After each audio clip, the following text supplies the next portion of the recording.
நெல்லையில் பன்றிக் காய்ச்சலுக்கு இருவர் உயிரிழந்த நிலையில் அது தொடர்பாக பாளையங்கோட்டை அரசு மருத்துவமனை முதல்வர் விளக்கம் அளித்து வருகிறார். நேரலையில் பார்க்கலாம்.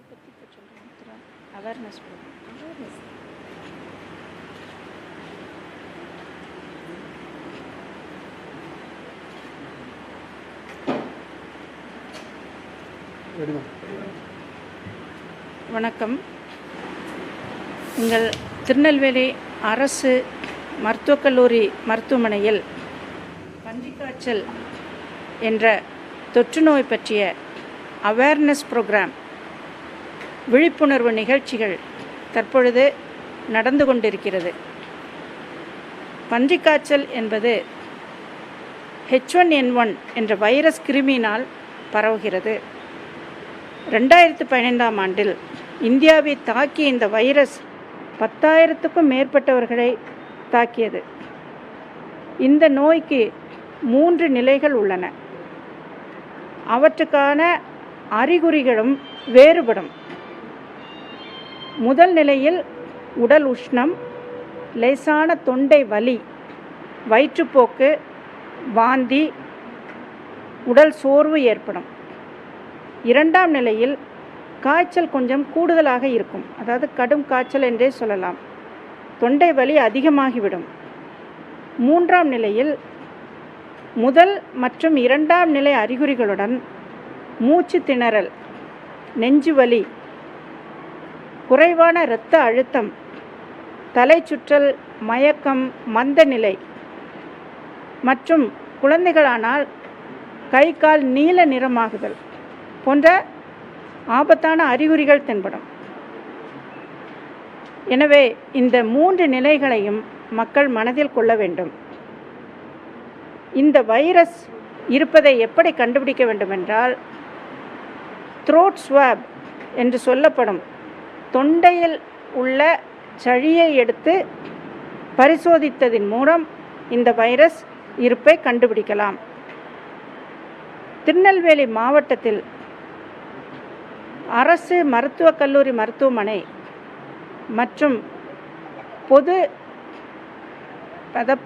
பப்ளிக் ஹெல்த் சைடு இரண்டும் இணைந்து, இது தவிர IMA, IAP மற்றும் வேறு பல சோஷியல் ஆர்கனைசேஷன் இவை அனைத்தும் இணைந்து பன்றிக்காய்ச்சலுடைய தடுப்பு பணிகள் முழு வீச்சில் தீவிரப்படுத்தப்பட்டுள்ளது. திருநெல்வேலி, தூத்துக்குடி, கன்னியாகுமரி மாவட்ட மக்களுக்காக திருநெல்வேலி மருத்துவக் கல்லூரியில் நவீன உபகரணங்களுடன் கூடிய மைக்ரோபயாலஜிக்கல் பரிசோதனை கூடம் உள்ளது. இது 24 மணி நேரமும் இயங்கிக் கொண்டிருக்கிறது. இங்கு பன்றிக்காய்ச்சல் அறிகுறிகளுடன் சிம்டம்ஸுடன் வர நோயாளிகளுக்கு த்ரோட் ஸ்வாப் எடுத்து டெஸ்ட் செய்யக்கூடிய எல்லா முறைகளும் வழிமுறைகளும் இலவசமாக செய்து கொடுக்கப்படுகிறது. இது தவிர இரத்த பரிசோதனைகளும் சென்ட்ரல் டயக்னாஸ்டிக் லேபரட்டரியில் இலவசமாக செய்து கொடுக்கப்படுகிறது. பன்றிக்காய்ச்சலை தடுக்கும் வகையில் ஊசிகளும், அதாவது டாமிஃப்ளூ வேக்சினேஷன் மற்றும் பன்றிக்காய்ச்சல் தீவிரப்படுத்தப்படாமல் இருக்க பன்றிக்காய்ச்சலுடைய மாத்திரைகள், டாமிஃப்ளூ மாத்திரைகள் அனைத்தும் பொது சுகாதாரத்திலும் மற்றும் திருநெல்வேலி மருத்துவக் கல்லூரி மருத்துவமனையிலும் வேண்டும் அளவிற்கு இருப்பில் உள்ளது.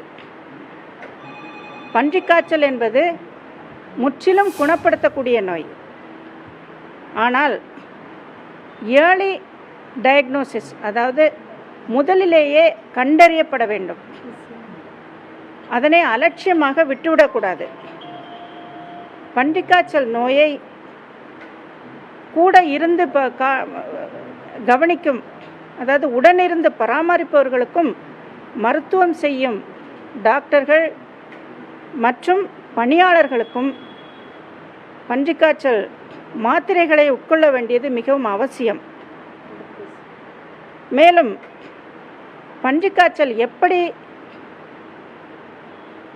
நம்ம ப்ரிவென்டிவ் ஆஸ்பெக்ட்ஸ் எப்படி பண்ண வேண்டும், வராமல் தடுக்கும் ப்ரிவென்டிவ் ஆஸ்பெக்ட்ஸ் எப்படியெல்லாம் பண்ண வேண்டும் என்பதை நம்மளுடைய deputy director of health service சொல்லுவார்கள். இதை பற்றி ஏற்கனவே அவேர்னஸ் ப்ரோக்ராம் நம்மளுடைய திருநெல்வேலி மருத்துவக் கல்லூரியிலும் மற்றும் IMA பொது மீட்டிங்கிலும் திருநெல்வேலி மற்றும் தென்காசி ஆகிய இடங்களில் நடந்த IMA மீட்டிங்கிலும் எடுத்துரைக்கப்பட்டுள்ளது. மிக மிக முக்கியமானது ஏர்லி டயக்னோசிஸ், ஏர்லி ரெஃபரல். தொண்டை வலி, சிறிது காய்ச்சல் கூடுதல் 3 நாட்களுக்கு மேலாக இருந்தால் உடனே மருத்துவரை அணுகி, அதே சமயத்தில் பெரிஃபெரியில் மருத்துவர்கள் பன்றிக்காய்ச்சல் நோய் தாக்கிய சந்தேகங்களுடன் இருந்தால் உடனுக்குடன் ரெஃபர் செய்ய வேண்டும் என்று கேட்டுக்கொள்கிறோம். எனவே சாதாரண காய்ச்சலும் பன்றிக்காய்ச்சல் என்று நினைத்து மக்கள் பீதி அடைய வேண்டாம். ஏனெனில் தற்போதைய காலகட்டத்தில் வேறு வேறு நோய்கள் தாக்கப்பட்டாலும் பன்றிக்காய்ச்சல் என்று தவறாக கொடுக்கப்பட்டுள்ளது. ஸோ பன்றிக்காய்ச்சல் வருமுன் காப்போம் என்று நாங்கள் இந்த வார்டுகள் மற்றும் பன்றிக்காய்ச்சலுக்கென்று ஸ்பெஷலாக H1N1 வார்டு என்று ஒதுக்கப்பட்டுள்ளது.